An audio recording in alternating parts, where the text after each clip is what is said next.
We have a quorum. Great. I trust everyone has looked at the minutes and submitted any corrections to staff. Are there any further corrections to the minutes? If none, can I have a motion to pass the minutes as stands? So moved. Your second? Second. All in favor, say aye. Aye. Opposed? Okay, the minutes are approved. Great. Tonight well, first I'd like to have everyone know that we have two new commissioners in our presence. So we'd like to welcome Chris Serra over here, our brand new commissioner, and Mike Walls are on this side here. So John Walls. Okay. I just met him also.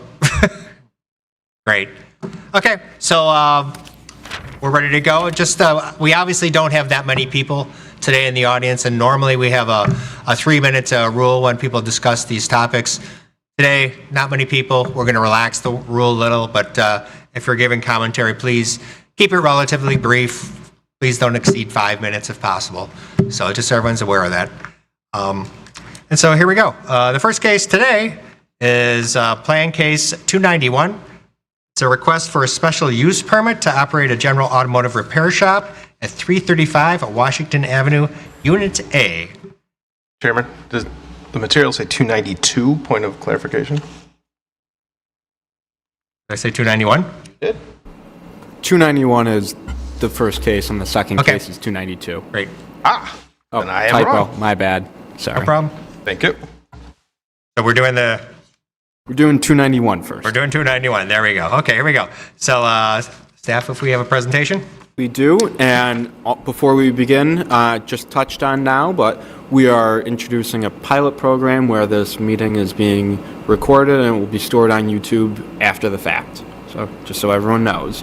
So tonight's first case, PC 291, is a request for a special use permit to operate a general automotive repair shop at 335 Washington Ave, Unit A, that's brought forth by MLux Auto Service, LLC. So the applicant is the leasee of 335 Washington, Unit A. The subject property shown here is located in the eastern unit in the building located on the through lot at the intersections of Washington and East Elm Aves and East Elm and East Aves. Unit B occupies the western portion of the building and is currently occupied as a warehousing and storage use. So Unit A opens directly onto the parking lot as shown here. The applicant has stated that they specialize in European and luxury vehicles. They have not indicated that any truck repair would be performed at the subject property, and the proposed site plan only proposes parking stalls for passenger vehicles. The hours of operation are from Monday through Friday, 9 a.m. to 6 p.m. On Saturday, open 8 to 2 p.m. And the facility is closed on Sunday. There is one full-time employee, and the applicant has affirmed that no outdoor vehicle dismantling, storage, or repair activities will be performed. So just repair inside the building. The Grange Forward Comp Plan designates the future land use of the subject property as light industrial and defines this area as providing for a mix of light industrial uses, including office, warehousing and distribution, and the light assembly and light manufacturing of products. It also envisions that private properties and public infrastructure are well maintained and aesthetically synonymous with village standards.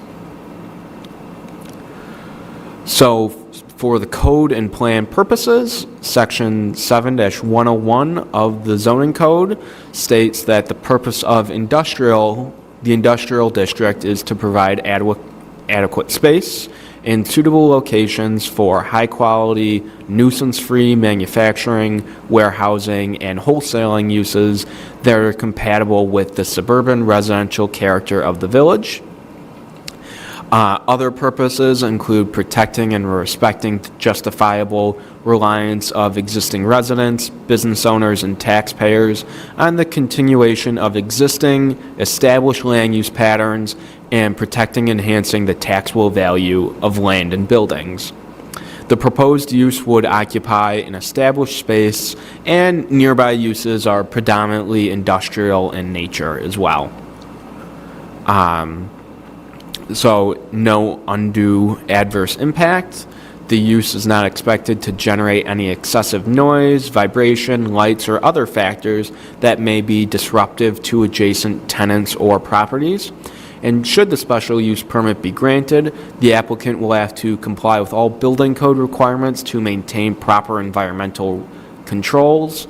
Some example of these requirements, if they're already not met, that just general standards, that grease and oil work would require a triple catch basin. The unit must have proper fire rating for the proposed use, and if a change in use has occurred, a significant change in use has occurred, a fire suppression may be required. These are all evaluated through the business licensing process. And a special use permit is required to get a business license within the village. Shown here is the existing conditions of the site. The current configuration of the subject property contains 20 parking spaces. However, this is not designed to accommodate two-way traffic, which is needed for the current building tenants. Based on village records, we can surmise that a dividing wall was constructed at one point, and this original layout reflects what was originally just a one-unit building. With a two-unit building, it's necessary to have space for two-way traffic because you can't pull through the building. So Unit B is able to pull into their unit from Washington Avenue, and Unit A, under the proposed site plan, will be able to have two-way traffic through the parking lot exiting onto Elm Avenue.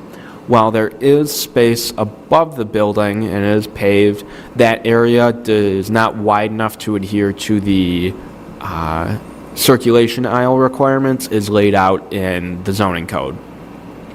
So the applicant has previously stated that the business will operate by appointment only to manage traffic flow efficiently.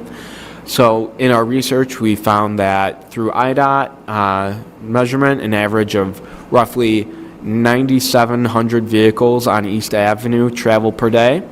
Given the subject property's location, it's expected that a majority of travel will use East Ave, minimizing potential impacts to nearby residential properties. Collectively, the proposed and licensed uses on the subject property require 13 spaces per the applicable parking ratios for their use classifications in the zoning code. The warehouse unit requires 2 parking spaces, and the proposed auto repair requires 11 parking spaces. The proposed site plan will restripe the existing parking lot to include a total of 14 parking spaces, but we would like to note that the proposed site plan does not include a pedestrian walkway from the parking lot to Washington Avenue. So, in reviewing the applicant's evidence and submission materials, the zoning code states that the Planning Commission shall consider the following deliberation factors: the public benefits, whether any alternative locations were examined, or the mitigation of adverse effects.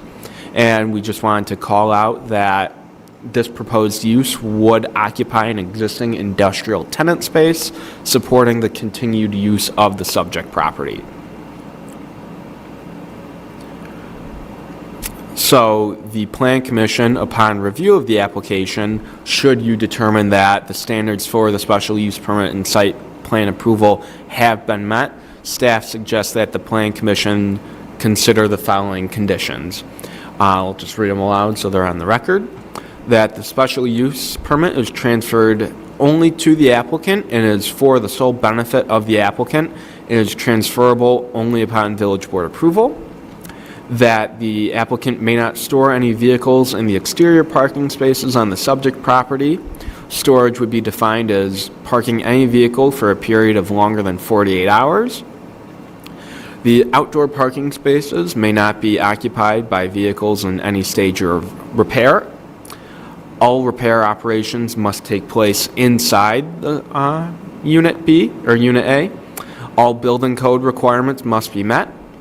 A pedestrian walkway must be striped in the paved area north of the building between the parking lot and Washington Ave for the benefit of the occupants of Unit A prior to issuance of the certificate of occupancy, and that repair operations must be limited to passenger vehicles. Thank you. I got a quick question on could you bring up the site plan again? I kind of lost you there for a second. What's north of the building? It's still on their property, but just north of the lot 13 through 16? So where the arrow is right here, is that what you're asking about? Yeah. That is a paved area. We estimate it to be, I believe, roughly 11 feet, which is not wide enough to be considered a drive aisle under the zoning code. But it's considered storage, or does it have access to Washington at all? It does have access to Washington, and that is where, as a condition of approval, staff recommends that a pedestrian walkway be striped. Okay, great. Commissioners, questions for staff?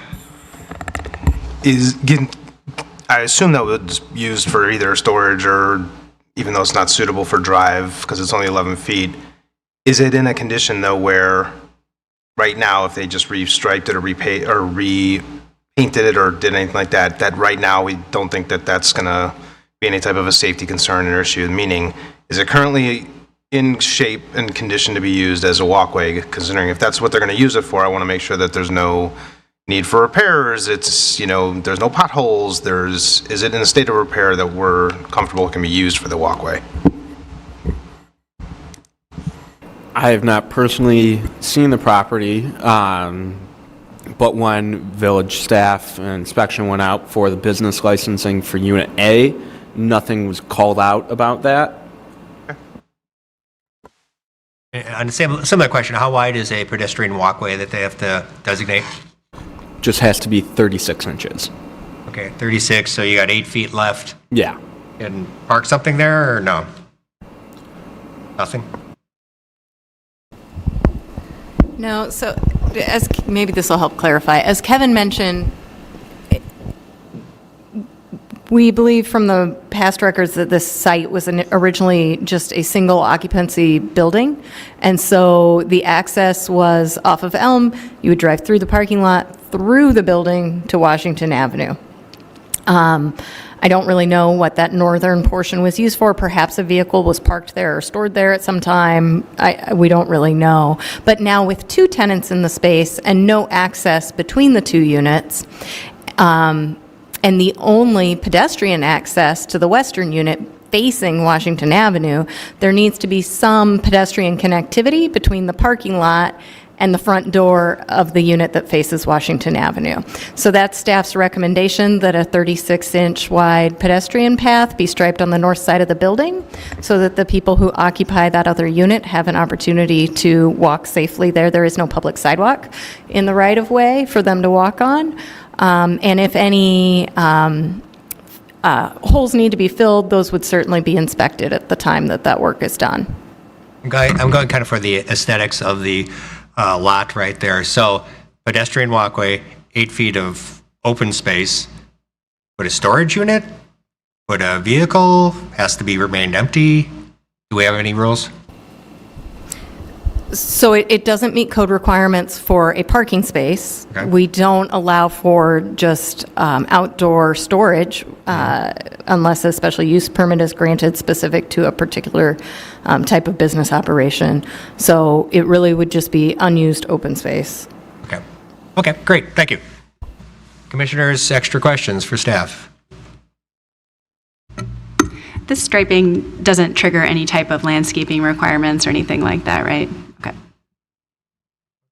And in terms of pedestrian access, and with the new walkway being put in there, when I looked at a Google Map image of the site, and the pictures are helpful too, I saw one door that I know, Jerry, you mentioned on abutting Washington.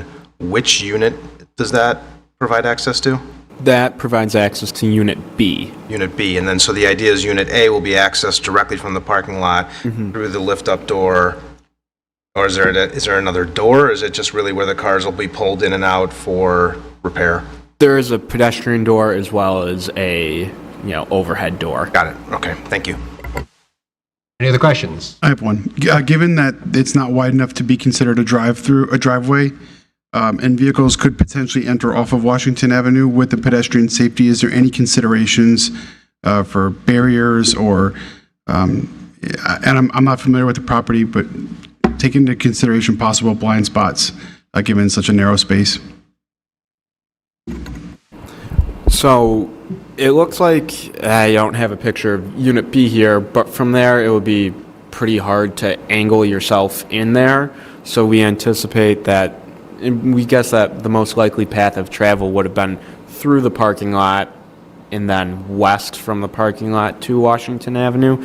But if as a condition of approval you want to require that bollards be put in to protect that pedestrian walkway, that's certainly within your authority. Okay, thank you. It's actually a great point, because when you drive by the property, if you're on Washington, there's a small driveway. And it used to be that people would access the front of that. I think that the property used to be accessed by both sides by cars.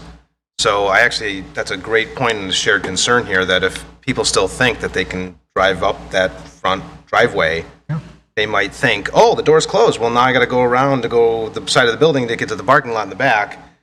And if somebody or a bunch of people are walking down that walkway, that's concerning. So whether or not that's signage or something, that's something we should probably think about addressing. Good, we'll put it on our list. Other questions for staff? If none, is there a applicant presentation? Yeah. Okay. And while you get up for yourself and for anyone else in the audience that's plans to testify today, if you could raise your right hand and take the oath. Okay. Do you swear that the testimony you're about to give is the truth to the best of your knowledge? Good deal. Go ahead, please. Go ahead. Hi, good evening. My name is Samuel Yan, the owner of Lux Auto Service. Little about myself, I'm a husband and father of 2 young boys, and I reside in Oak Brook, Illinois. I've always admired LaGrange and the community for small business and, the environment that it has with downtown LaGrange. I've been a automotive technician for about 15 years for Highline Automotive, BMW, Mercedes, and as well as Bentley, Lamborghini. I've been looking for a good location to start my own business, and I felt like this one actually fit it.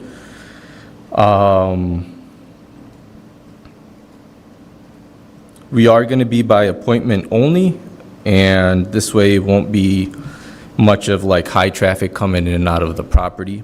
The lot is gated, so it is a little bit private compared to other automotive repair shops. And the goal is simply to build a business that customers trust, the village can be proud of, and the community become a long-term part of LaGrange. I appreciate your consideration for requests and understand that special use permit is a privilege. If approved, I intend to earn the trust by operating responsibly, respecting the community, and being a positive member of the village of LaGrange. And if you guys have any questions, I'll be happy to answer. Great. Sure. I'd like to start off. Could you give us a little more about the exact type of repairs you're doing for the cars? Is it body work, engine work, everything? So we don't do any automotive body repair. We don't do any painting, no trucks, no heavy-duty stuff. It's simply high-end vehicles. We do a lot of, we will plan to do a lot of like inspections, pre-purchase inspections. If somebody's going to buy a vehicle and they want to get an unbiased opinion of the vehicle, I would do that at that location as far as just general automotive repair. And in general, I'm just thinking of the parking basically. And I have to associate it with Masa Auto, which does much of the same that you do. And they usually have a lot of cars either waiting to be repaired or repaired and waiting to be picked up. How fast is your turnover for repairs? Typically, I won't have more than 3 to 4 vehicles at a time. just because it's just me at the time. So I kind of schedule it and plan, I would say 1 to 2 days for every vehicle. Okay. Okay, great, thank you. Commissioners, questions for the applicant? I would like to mention that the photo earlier with a lot of the vehicles in the parking lot was a prior business. It was not while I was on the location. Okay, great. Again, commissioners, questions? No? Well, thank you for your application and your presentation. All right, thank you. Also, I do believe that the side where you guys are talking about the walkway is a little bit wider than 11 feet. I believe it's anywhere between 12 to 14 feet. There are gates on each end, so there are no cars that are able to access that side. We can open the gates, but that's something that the landlords are in charge of. Okay, great. Thank you very much. Thank you. Okay, at this point, are anyone in the audience that would like to make testimony for this application? If none, commissioners, let's discuss as far as the intent and if the special use permit should be authorized, and go through the conditions that the staff have talked about already. And I guess let's go straight to the staff recommendations. Kevin, if you can put that back up. Okay. So now we've already talked about an extra one, which I think is a great idea that Chris brought up. What do we think we should do as far as limiting access off Washington? Should we have a bollard there? Should we suggest fencing? Okay. I believe there's a gate already there, so that should be enough to stop any cars from going in. We may be asking you a question, so it's okay. You can answer. So is there a gate on that Washington area on the north side? Does that close off the pedestrian side? Yes. So something's got to change, basically. You're proposing it's open for pedestrians? Yeah, I'm sorry. You're proposing that it needs to be open for pedestrians? Well, you need a slot where the pedestrians can walk through, but stop cars from going through.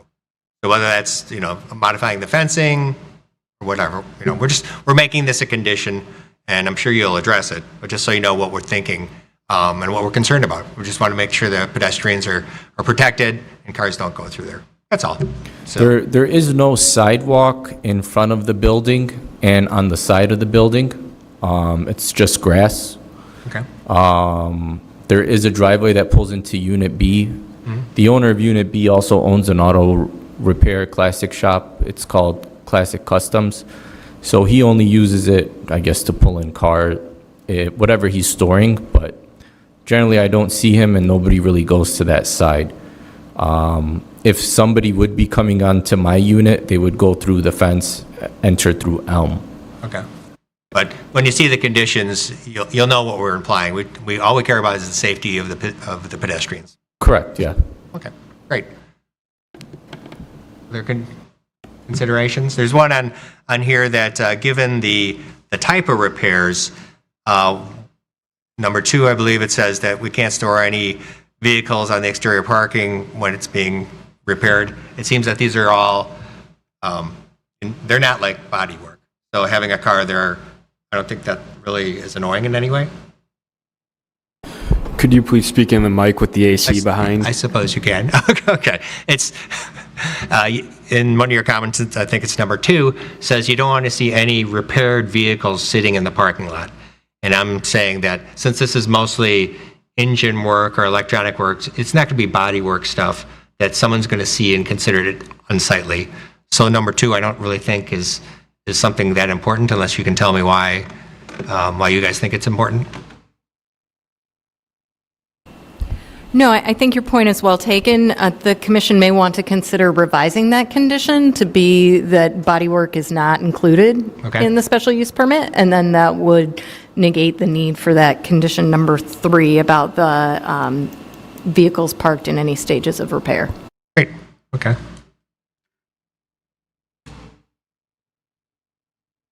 Any other concerns by the commissioners about the suggestions to grant the special use permit? Or if there's any considerations that you guys have that you don't want to allow the special use permit? Okay, so as it stands at this point, let's go through. Kevin, you think you can go through them one by one up there, and we can make sure we hit each of them? Okay. So the first, the special use permit is issued only to the applicant, and it's for the sole benefit of the applicant, and is only transferable upon village board approval. Okay. You know, just, I hate to be, ask too many questions, but the site is owned by one individual? The whole site? The site is owned by one No, individual. A and B? Yes, Okay, all one owner? and they both rent from him. Okay. And this special use is just for Unit A? Correct. Good, thank you. You can go through the rest of them. The applicant may not store any vehicles in the exterior parking spaces on a subject property. Storage will be defined as parking any vehicle for a period of longer than 48 hours. Okay, so that we probably want to change about the exterior parking just for the repaired cars. 48 hours, okay, I can understand that, but they can be out there, you know, being repaired. Okay.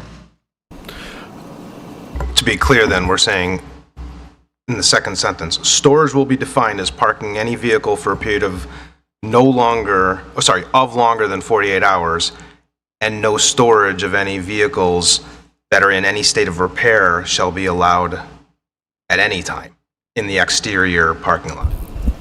So there were two separate conditions that the staff recommended. The first was that no storage of vehicles would be allowed. Vehicles could be parked, but vehicles parked longer than 48 hours would be considered outdoor storage and not allowed. And then number 3, you're saying And then number is 3 separately was addresses about the repair. separately addressing vehicles in states of repair, which, as Chairman okay. Pace mentioned, is more relevant if there's body work involved. Okay. Okay. The third is, so the second is staying the same then? And I think it's still good. Okay. The third is that the outdoor parking spaces may not be occupied by vehicles in any stage of repair. So somehow we'd like to modify that for no body work can be done on the property. Okay.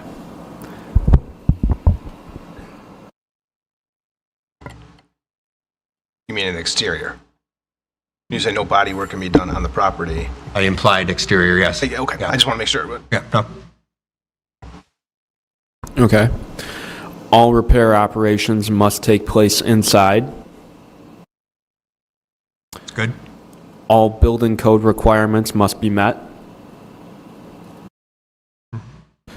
A pedestrian walkway must be striped in the paved area north of the building between the parking lot and Washington Avenue for the benefit of occupants of Unit A prior to issuance of the certificate of occupancy. Sounds good. There was a previous comment about the gate on the bollards. I think this might be an appropriate place to address that. Looking for wording, anyone?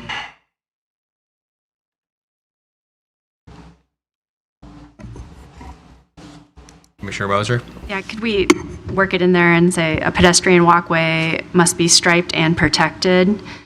I like the idea of a bollard. I think it allows pedestrians through, but not vehicles. So could we say pedestrian walkway must be striped and protected via using bollards in the paved area north?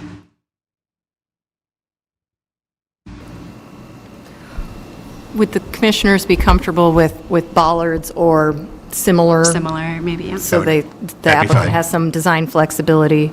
Additionally, I wanted to note there is a typo in that condition. It's for the benefit of the occupants of Unit B, not Unit A. Yeah. Because those are the occupants that have to walk from the parking lot around the west side of the building to their unit. Great. people think that we should add a requirement for some semblance of signage, or If you propose something, go ahead. the other, it would be the bollard and reasonable signage preventing, vehicular access to the walkway.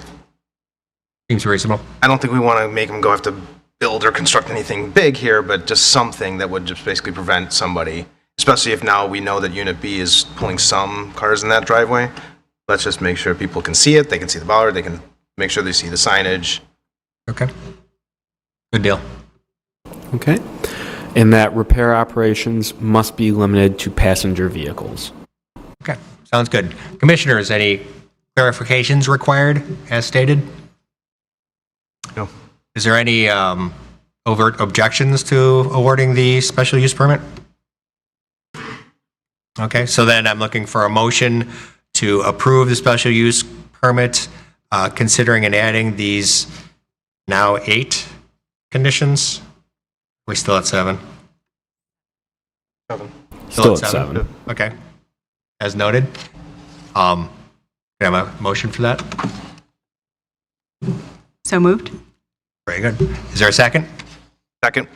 Okay, it's been moved and seconded for this special use permit. Can we have a roll call vote, please? Sure.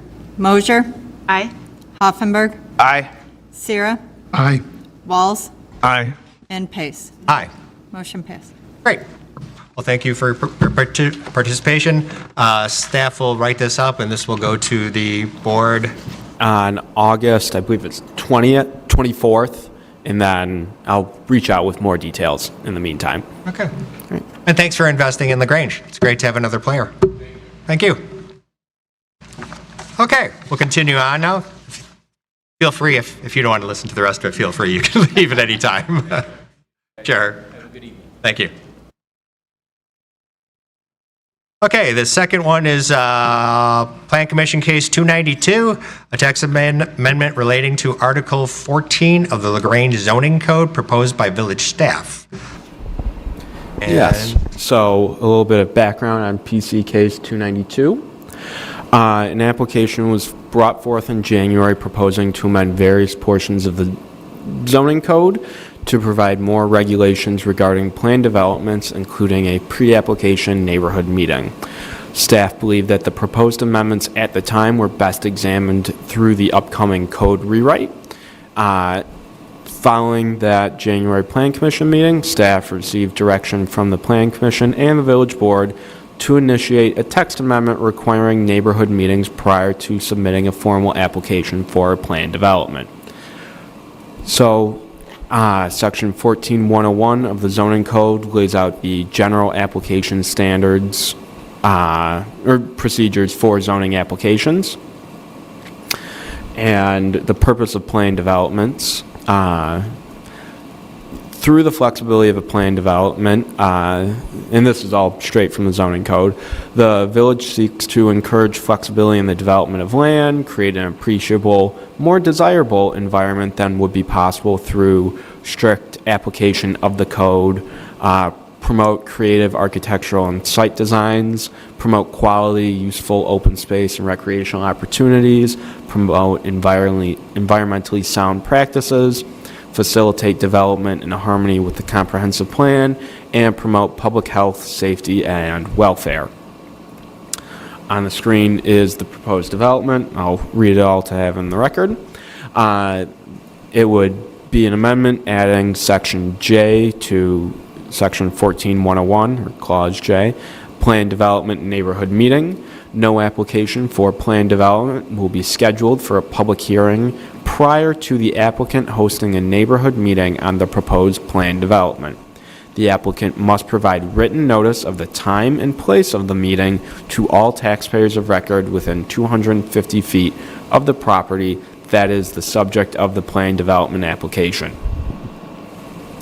The notice must be sent via regular mail at least 15 days and not more than 30 days prior to the meeting date. A copy of the notice, mailing list, and a list of meeting attendees must be provided to the village no later than 5 p.m. on the fourth Thursday preceding the requested public hearing date. The requirements of the subsection applies to new applications only and does not apply to modifications to previously approved plan developments is provided for in subsections 14-511 and 14-512. Shown on the screen are plan development and public hearing procedures in comparison communities. Of peer communities, only Elmhurst requires a pre-application neighborhood meeting for planned developments. Others, such as LaGrange Park, stated that when we surveyed them, that they strongly encourage it. Text amendments generally, they're not specific to the subject property or proposed development. They are a legislative decision within the discretion of the Plan Commission and Village Board. Per zoning code section 14-065, they're not dedicated, and that might be 605, a typo, I apologize, not dictated by strict application of a set of standards, but guided by consistency with the zoning code and the community need for the proposed amendments. So as a matter of policy, staff does not make formal recommendation in support or against Plan Commission requests such as plan developments, special use permits, design review permits, site plans, but does make recommendations for text amendments as they are a legislative action. If the proposed amendment is adopted, the new provision, along with all other zoning code requirements, will be reviewed again as part of the forthcoming comprehensive zoning code rewrite. Okay, thank you very much. As I understand it, that you were the staff and you were also the applicant in general? Okay, great. So, commissioners, any questions for staff or the applicant? I guess I'll fire one off. Is there any definition of a meeting? We do not provide for a definition of a meeting. Okay, so they could just gather on the lawn at the site and not have visual aids, just talk about it? Is there any definition at all? So in the past, applicants for plan developments have held these meetings at nearby community facilities. They've held them via Zoom. They've held them in a variety of different formats. Okay. So staff is not recommending to dictate the specific format of the meeting, just to require that the meeting occurs, that property owners within 250 feet are notified of the opportunity to participate in the meeting, and that the applicant provide proof that they completed those steps, and a list of who actually attended the meeting when they apply for their public hearing with the village. Okay, thank you. Questions? So I was one of my comments in my notes here that I think we actually do need to put some parameters around that, because we like to think that a lot of our developers are local, but some are not. Some might be downtown Chicago based, some might even be located outside of the state of Illinois. And there's nothing in this text that would otherwise dictate where or how they have to do this meeting. So what would prevent an developer who's based in Columbus, Ohio, from saying, I'm going to host this neighborhood meeting, but I'm going to have it in Columbus, Ohio, 45 days before the meeting. And all the neighbors have to go drive to Columbus, Ohio if they want to attend this meeting and complain to me about what they want to do. I don't think that's fair or reasonable, and it completely is against the entire purpose behind why we're doing this. So I would think that you either host the meeting at the site, if feasible, or in the village of LaGrange. If they want to come here and develop something here, then host the meeting here. Or with a reasonable alternative for remote in this day and age, we can do that too. But I would want to dictate some parameters behind making it accessible to the neighbors, because this meeting is for the neighbors. The neighbors are the ones being impacted by the development, so let's try to accommodate what the neighbors are going to, they're working, they're going to race home from work, they want to attend this meeting. Let's try to accommodate that in that regard. Okay, yeah, good conversation, good. More questions, comments? Is there a reason to say, because I found it confusing, and I write some of the stuff for a living as well, one of my pet peeves of saying no later than 5 p.m. on the fourth Thursday preceding the requested hearing date. I understand there's publication issues and everything else, but can we just say 30 days prior or some simpler date? Because I read this twice and then 3 times before actually really pinning down, okay, if I'm having the meeting on this day, and then I have to have it on this day. So it just might be confusing, and then I'm sure they're going to come back to staff and say, okay, what does this mean? What's the date? And then you'll just tell them, but it might be easier just for reasonable purposes for people reading this to understand exactly what the date is. So that is the language within the zoning code that dictates what the application deadline is. Mm-hmm. So to mirror that language, that's why we went with this, to maintain cohesiveness. Okay. I think that's a great comment, Commissioner Hoffenberg, and one of the things Kevin noted is that we are about to embark on a complete zoning code rewrite. Right. And so we're mirroring the existing language of the code so that it's clear the intent of the timing of when these meetings need to occur, so that whenever we update, when we're in the update process and we update that language to be more simplified for everything, Moving forward. they get simplified together. Right. And then the last comment I had was, I think it'd be beneficial for us to add some additional language at the end that basically provides, okay, if they hold the neighborhood meeting, then they go to the public hearing. Oftentimes this is the case. We have comments. The meeting gets continued. There's another public hearing. I think we should be clear that this is for the initial hearing that goes to the public the fourth Thursday prior. But I don't think they need to do a neighborhood meeting every time 30 days prior to any public hearing, because if we propose modifications to the application, if they want to amend the application, they want to continue the meeting, I don't think another neighborhood meeting is required. It doesn't prevent them from doing it. I just want to be careful about, because then we've now extended the timeline again for a developer to come in and try to get approved and come in front of the boards and do what they want to do. I think the intent here is before they want to come in front of this body, they need to sit with the neighbors and take in feedback and then modify their plan. And then we are going to hear from the neighbors. We are going to see the notes. And then we can all then have the discussion and work with the developer and the neighbors about what this plan should look like. I just don't want to then, if we continue it, if we have an amendment, then they got to do another neighborhood meeting, and then that's going to delay the next time they come in front of us again. Yeah, so I think the way it's drafted, it wouldn't require that, because it says the application for appointment will be scheduled for public prior to the applicant hosting a neighborhood meeting. The public hearing, while it may be continued to another date, it's still the same public hearing. So the applicant comes to us for the public hearing, we notice at the public hearing, and then we say, the applicant, we'd like you to make some changes, and we then continue it to a date certain, next month or whatever. It's still that continuation of the hearing. And most importantly, they can amend the application, but it's a matter of, this is a requirement before that first scheduling. So, the way I think it's drafted works. Of course, if your recommendation is to add some additional language, but we wouldn't interpret this to require a different neighborhood meeting before each and every single time we meet if the one hearing is continued to multiple dates. I think that's fair. I don't see any harm in it. If you're concerned about it, tell me, because I don't want to step, because you'll be doing with this long before, a lot more than I will. But what if we said something like the initial public hearing or the first public hearing or something, so that we didn't have to draft a lot of additional language? We can put the first public hearing date to clarify. Yep.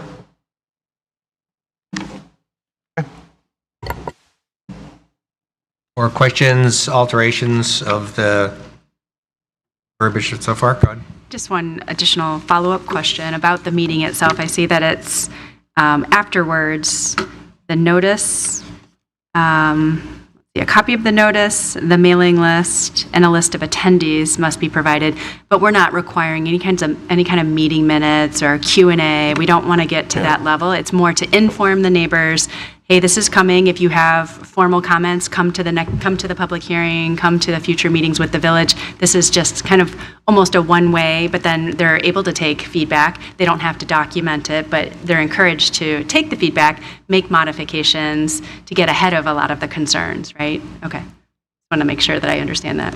Yeah, and it would not be our recommendation that we put a whole bunch of additional requirements, in part because then we become the referee over a process in a meeting that we're not running. And so, there are some applicants, some developers who are incredibly open to comments. There are situations where, regardless of how open they are to receiving comments, you also have situations where there are people who are opposed no matter what to change. And you run into an issue where we don't want to be the referee of what was reasonable and, did the applicant really listen? Did they come in and just throw up, and I hope they don't throw up a wall and say, I'm here because I have to be here, but I don't want to hear what you have to say, and I'm not going to take down any notes and make this a meaningful meeting. That could very well happen, but we have no way of really policing that. I think the best, and to the extent there is a way to police it, I think it's when an applicant comes before you, and so does the public, they can provide their testimony, they can provide, a synopsis of what was discussed, and then it's up to this body to say, you know what, we've heard the comments. I wish you would have taken the public comments into, consideration prior to coming to us, but we agree. We agree with the comments from the public, so we're going to ask the applicant to make these changes. So there's a lot of leeway you have when it gets here. But again, we don't want to be the referee of what is an effective meeting. We don't have the staff for it. And I think it becomes an impossible situation. But the important thing is we're providing a place for dialogue. And I think it's and we would encourage all people to take advantage of it because I think you get a better product in the end. Thank you for that. That seems very reasonable. Okay, great. More questions? Yeah, 1 second, please. Well, when we finish up here, then we'll ask for all your testimony. I know in certain spots of the code, we do specify what kind of notice. Do we have to do that here, or is it otherwise designated elsewhere? Because all it says is written notice to the taxpayer of record. Does that mean registered certified mail? Does that mean posting it on their front door? Does that mean, is there any way that we talk about that? I know some places in the code we do. I just didn't, that's not here. I just don't know if we need to specify that or not. So, Air Conditioner, could you please repeat your question? I think, there we go, sorry, I think I heard it. The text amendment specifies by regular mail. Right. Thank you. Further questions by the commissioners? Comments? Concerns? Okay. Go ahead if you've got something. One last technical. Sure. It does say, it says the regular mail, at least 15 days, not more than 30 days prior to the meeting date. This is just a logistical question. Oftentimes those dates get extended or they have to pull the application and they resubmit and things like that. Is that 30 days prior to scheduled meeting date or? That's their meeting date, their neighborhood meeting date. The public hearing is the Plan Commission date. I see. So then they have to provide the materials on the fourth Thursday prior to the actual Open Meetings Act just to show that they had the meeting, but when they had their meeting is at any point in time prior to. So they have to hold their meeting with the public prior to the fourth Thursday before the public hearing. Right. They have to have their neighbor meeting. And they have to provide notice of their neighbor meeting to the neighbors no less than 15, no more than 30 days in advance. So just to contextualize it, for the August meeting, the deadline, the fourth Thursday at 5 p.m. is this Thursday. If they wanted to have an application in on this, the meeting would have to be held prior to this Thursday, and the mailing would have to be sent out at least 15 days prior to that. But there's nothing in here then there's nothing in here that would limit when they have to have that meeting from the day they first announce what they want to do through the day in which they actually are going to have their public hearing in front of the board. That's correct. Okay. And we did have discussions about that, and if it was appropriate to set a specific time frame, but really dependent on the scale of a plan development application and the level of planning effort that may need to go into developing plans for a public hearing versus the level of detail of plans that might be presented at a pre-application neighbor meeting. We didn't feel that there was a one-size-fits-all approach to that timeframe. Okay. Thank you. Commissioners, any other questions? If not, I'll open it up to the audience. Sounds good. If anyone would like to make a comment, as always, please state your name. My name is John Pluto. I'm a resident of LaGrange for 47 years. How does Elmhurst handle that? since they're the only one on that list that has this type of meeting, what's their protocol? In general, it's not a question and answer. You have to give testimony. If staff feels obliged, they can. Well, I mean, we're arguing about how all of this is going to be set up. Have we looked at an existing village that does this meeting, and how do they handle their protocol on this meeting? At the end of all the comments, if staff can address the question, we can I mean, certainly answer that. we've been here and we've been going back and forth. And if we did our homework, we would have found out exactly what Elmhurst does on this. And if it works for them, it might be a good way to model our design off of that. Okay, thank you.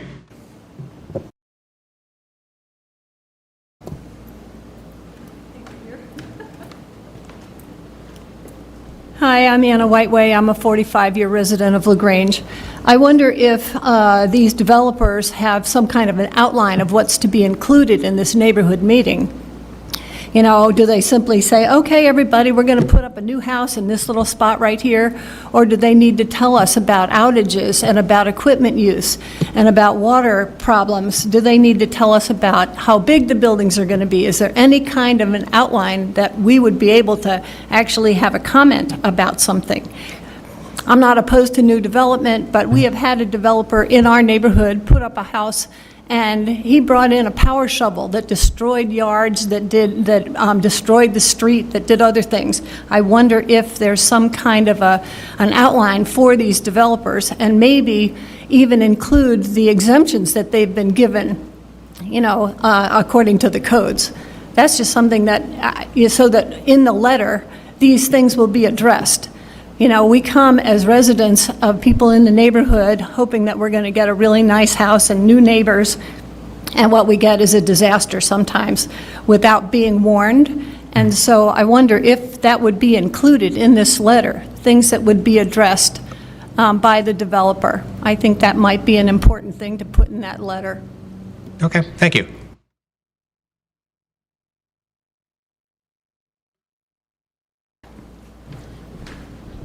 Hi, my name is Kirsten Robinson. I am a resident. First, thank you so much for recommending this. We greatly appreciate it, and we think it's a great idea.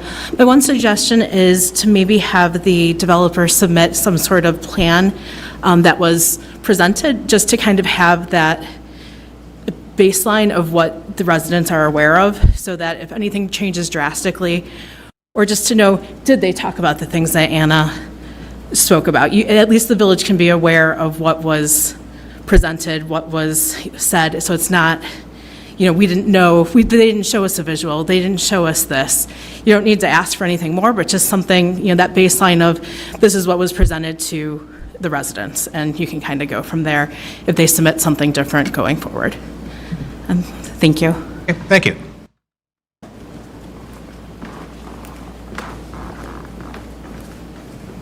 Hi, Ann Dignan, a resident of LaGrange on Brainerd Avenue, and I understand the direct impact of 250 feet to the property, but I wonder if it would also be helpful to make require a public notice. LaGrange is a small community, and things can impact more than just a small area around the place, as we're finding with Jackson Square. You know, a lot of people have things to say, so public notice might be helpful to the community. Thank you.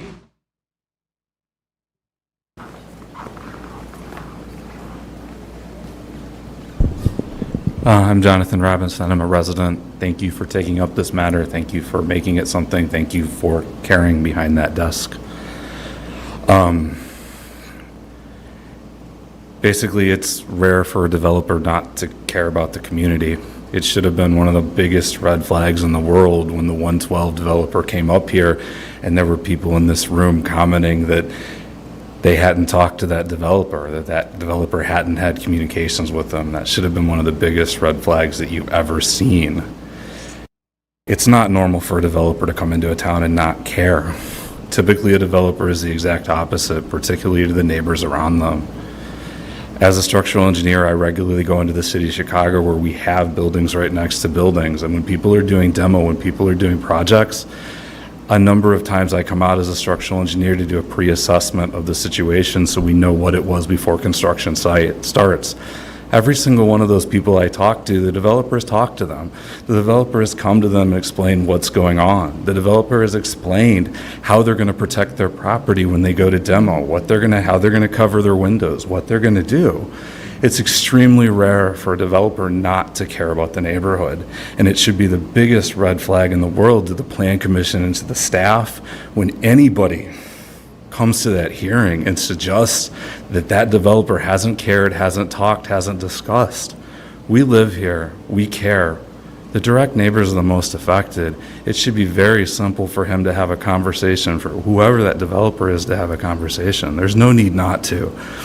And the meeting doesn't need to have a bunch of qualifications, but when you see a crap meeting come across, that should be the biggest red flag in the world that this developer doesn't care. And it should be the biggest red flag that you guys need to stand up for the residents. And you don't need to make the rules stiff. You need to see who's using that time to actually create something of positive change.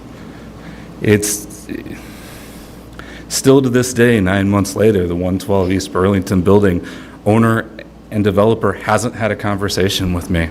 As much as I've come out here, as much as I spoke against it, it still hasn't happened. And that should really tell you about what that person's attitude toward this village is, what this person's attitude toward the neighbors are. And that's the type of person that this Plan Commission is here to protect from coming into our neighborhood and not caring. And so it's not necessarily what's in that text. When they come here, see the red flags of how they showed up and what they actually did with that meeting, and you'll see whether it's a developer we'd like to be in our town and how much we need to listen to the people in this meeting saying that that developer is a problem. Thank you. Thank you. Any other comments from the audience?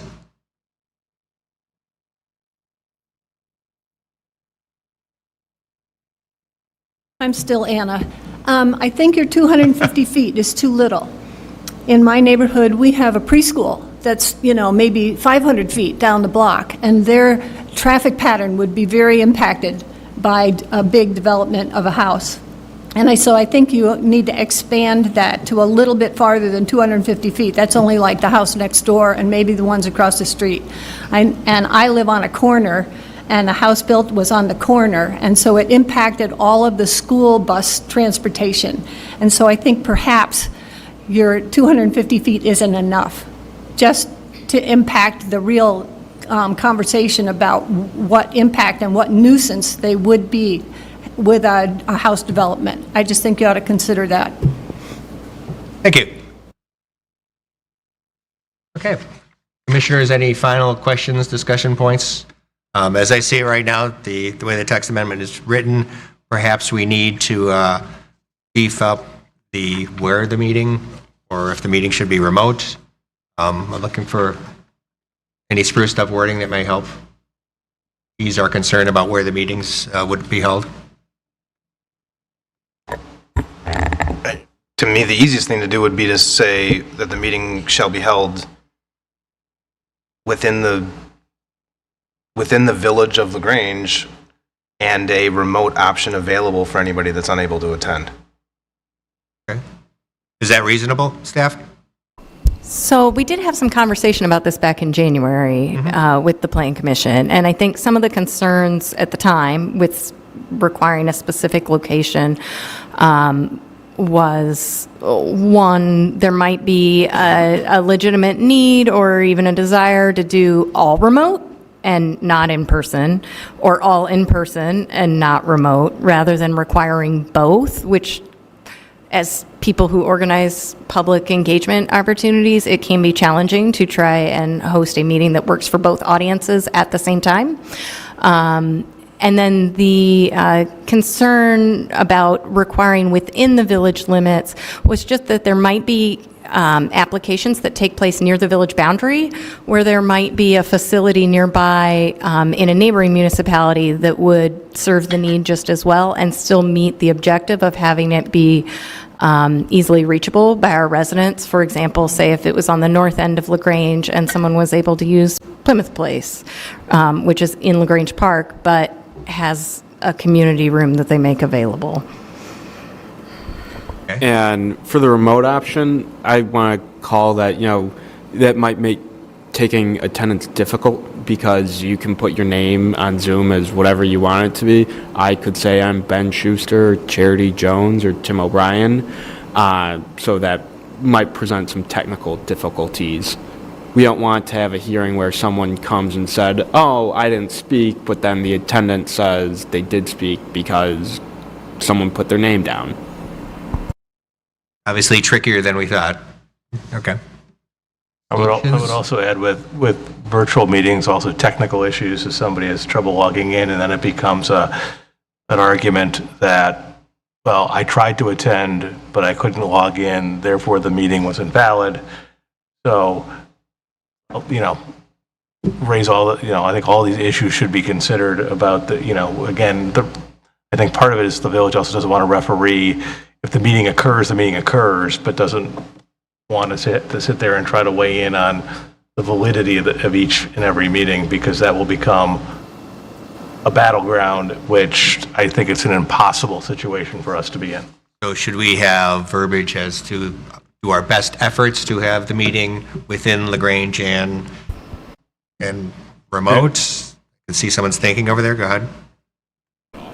Oh, I was just going to say, I think Mr. Robinson in his testimony noted, and I would concur, that the purpose of this sort of a code requirement is so that when the application does ultimately come before the Plan Commission for the official public hearing, then you have the opportunity to review what occurred and understand and make an assessment in your judgment as to whether a good faith effort was made or not.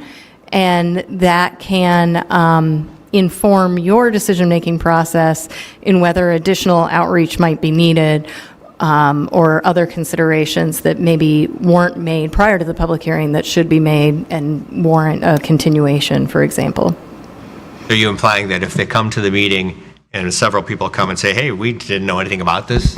I think what I'm saying is if someone comes to the meeting and says, I held a meeting and here's my notice that I gave everyone, and it says you have to show up in St. Louis or log on to a Zoom meeting at midnight, you can say, well, this, although maybe technically meeting the letter of the requirement, certainly isn't the spirit of the requirement. Before we continue with this public hearing, go back and have a real neighborhood meeting. Okay. All right. How do we put that in here?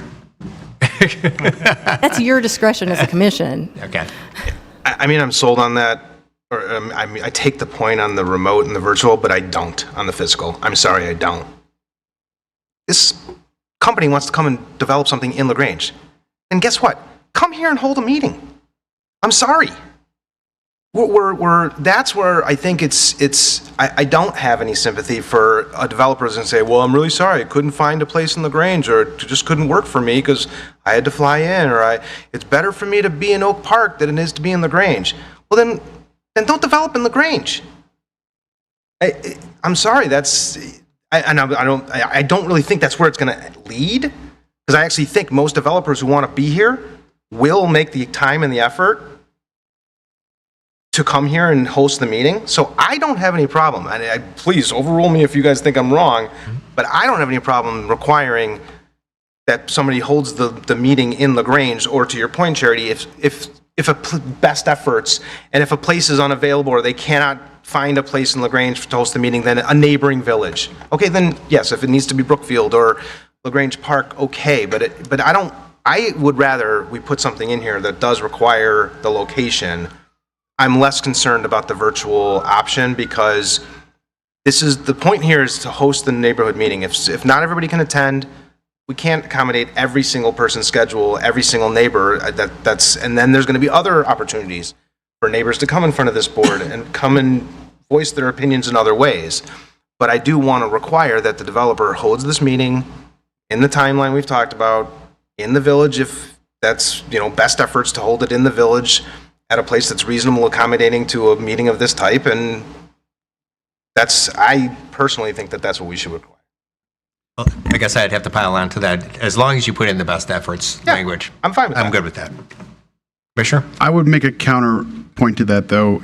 I think I agree with Ms. Jones's point, where we're essentially telling them then how to be a good developer and how to be a good partner, and kind of giving them a template where we don't have an appropriate opportunity to do what Mr. Robinson is saying, and that's assess, will they be a good partner? And if we treat them like children and handhold them and say, you have to do this at this time in this place, and this is how you do a good meeting, and then you're going to get everybody on board. I don't think that's in the spirit of what should be in the code. I think if we just say, this is the time frame for which you have to have the meeting, make a good effort, and then we can assess it when they bring forth their application, whether they are a good developer, and then make a ruling at that point, and let them show give them an opportunity to show who they are as business folks. Okay. I take your point. Mr. Walls? I would agree with that point, too. If somebody comes in and tells us they did the meeting in Columbus, well, great. We know a lot about them, and as Mr. Robinson said, we should take that into consideration as we're reviewing their application. Okay. Commissioner Moser, how you feel on this? I align with that as well. I think we'll tell a lot by how they hold their meeting and how serious they are about doing business here in LaGrange. Okay. Good. Well, I think we kind of vetted it down to the amendment as written. Is there anything that was changed? I did also want to raise that there was a question of the submission of presentation materials. Mm-hmm. Okay. And what was that?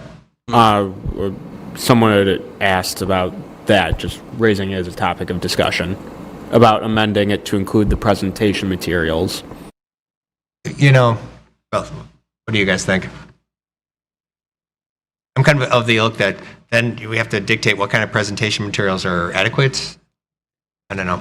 It goes to the same argument that everybody's here is making about make them prove it. I mean, as far as the location is concerned, obviously I'm getting overruled here, but the last thing I'll say about it is that's very optimistic and it's very theoretical, but I've been on this board too long and call me a little bit of a skeptic. This is a balancing act. We balance the things they do with the things that we want them to change.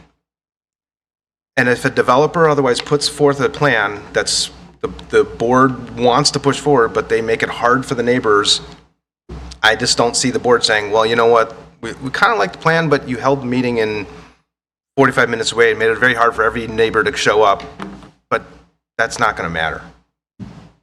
I wanted to say it off record. Obviously, I'm overruled. That's okay, and that's the point behind the debate. That's what makes this commission great. I just wanted to add that last point. We are babysitters in a lot of ways. This is the reason the code has 7,000 nuances in it that every developer has to subscribe to in putting forth a development in this village. Because if we didn't, then they would just be able to do whatever they wanted. We do babysit. And I don't see this as any different of asking them to come to the village and build here, then have the meeting here. Make the life a little easier for the neighbors. So I've said my piece. We can move on. Almost the last word. Okay. Other comments? Ma'am, I'm sorry. Public comments, that we took them all already. There's a certain... Up to you. Go ahead, ma'am. Please state your name. Mary Domsky, LaGrange. Mary Domsky, probably a 50-year resident of LaGrange. Why can't they open this room up for the meetings? Logistically, we can't put that in our text amendment. I mean, maybe they could, but that'd be up to them. That's a specific case. There's also, I would say, there's a lot of public meetings that go on in this room, and whether it's the Plan Commission, Zoning Board of Appeals, other But if it was open, committees, could it just becomes a logistical issue of just availability of the room. Yeah. Okay. Commissioners, final words, any thoughts on the text amendment? At this point, I'm not sure we've changed it. Well, there was one request for a change, and I don't know where we landed on it, but it was the idea that in the first sentence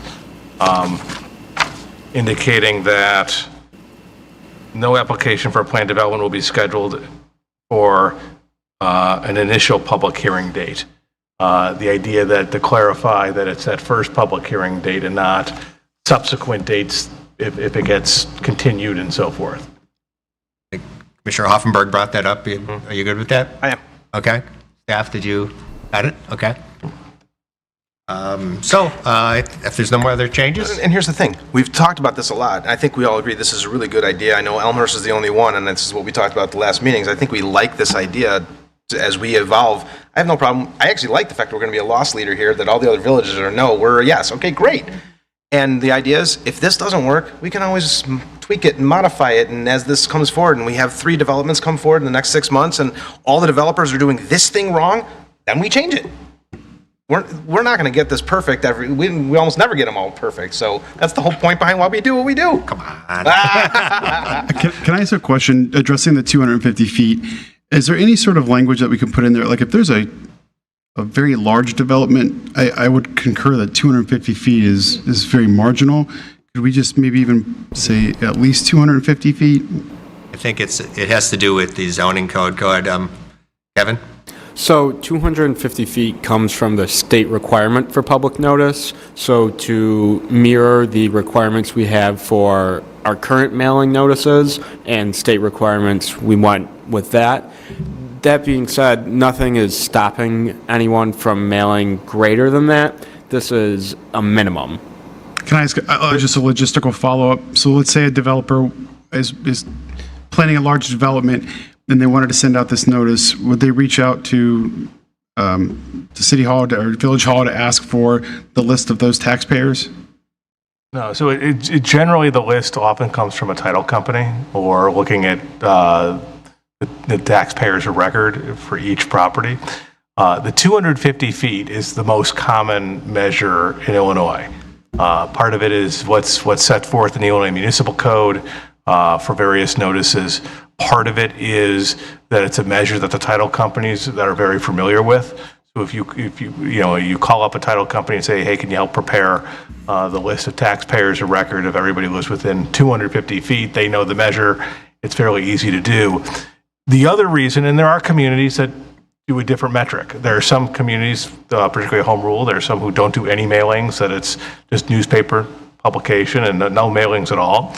Some go further away and they will do like 500. One of the issues that you can come across with 500 really depends on the number of properties that are within that range. So if you're talking about 1 acre zoning and you have giant lots, it's not that many, whether it's 250 feet or 500. On the other hand, if you were in a downtown area, so think about where a planned development is most likely to go, it's our downtown district. That's where we have done planned developments before. And then you're talking much more density in terms of much smaller lots. If you have a building that has, 25 units in it, and then you have multiple buildings like that, you can start with 500 feet to add up the sheer number. It's not Chicago. I mean, in Chicago, you have high rises.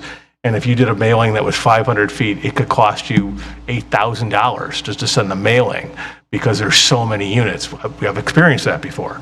So really, it becomes a policy determination of what you think is the most effective, keeping in line, understanding of applicants, the ability to do the research or a title company and what's usual. The one recommendation I do have, if you do want to expand it beyond the 250 feet, keep it a round number. So whether it's 250 or 500, but don't go something that's, 380 or something, because then like a title company is going to get totally confused as to what that metric is and then make it much harder to get an accurate read. But those are the factors to consider as you look at the 250 number. Understood. And I'm not making a suggestion to expand it. It's essentially just determining that this is a minimum and then given the option that the developer could expand outside of the 250 if it's a large enough impact on the community. Okay.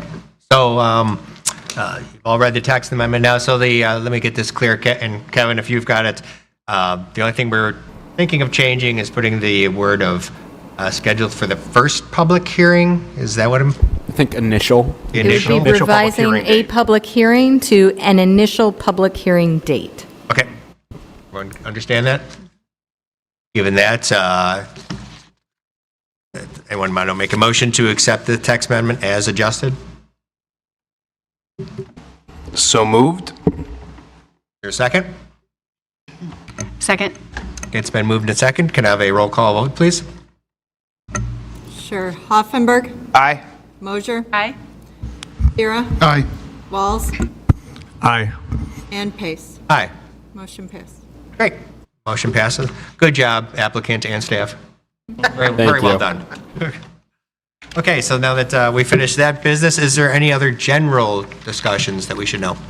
Just, once again, welcome to our 2 new plan commissioners. We're very excited to have you. The last night at the village board meeting, the contract was signed approving us to start the zoning code update. Cool. So look for a lot of information about that in the near future. We're very excited to get going on this. Also, last night, the village board accepted the South LaGrange Road corridor study. So that will inform the zoning code update, and it has various strategies related to transportation safety, infrastructure, community character, and corridor vitality. So we will begin weaving that into what we do. Okay, great. I see a lot of great progress on Hillgrove for the apartments being built in the old, is that the Boy Scout property? It's moving along. It's great to see. Great. Commissioners, anything else before we adjourn? I'm looking for a motion to adjourn the meeting. Oh, I'm sorry. Public comments? Go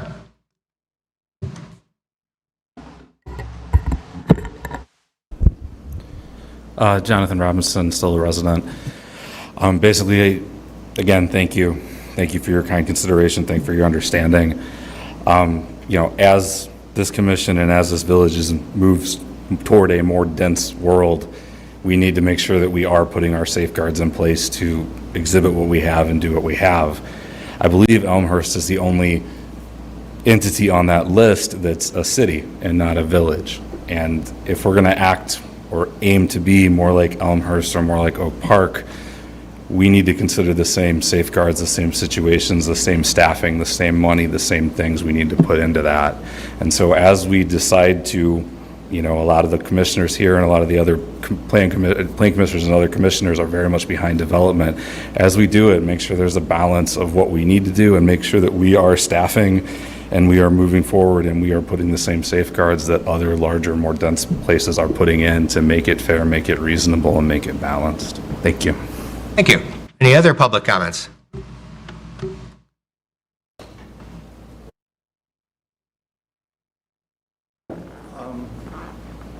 John Pluto once again. I guess since the village doesn't want to hold this meeting for the development that's going to happen in this town, has anybody considered that possibly the American Legion over on LaGrange Road would be interested in taking those meetings, and that could be set up where if a developer came in, go see the American Legion and they'll rent you the room and you can have your meeting there for a couple $100, $200-300. I don't know. It's just a thought. That sounds good. Yeah. Because obviously you don't want to assume the liability of having the private meeting here. So that would be an option. That's a good thought. Yes, thank you. Okay. Now, can I entertain a motion to adjourn the meeting?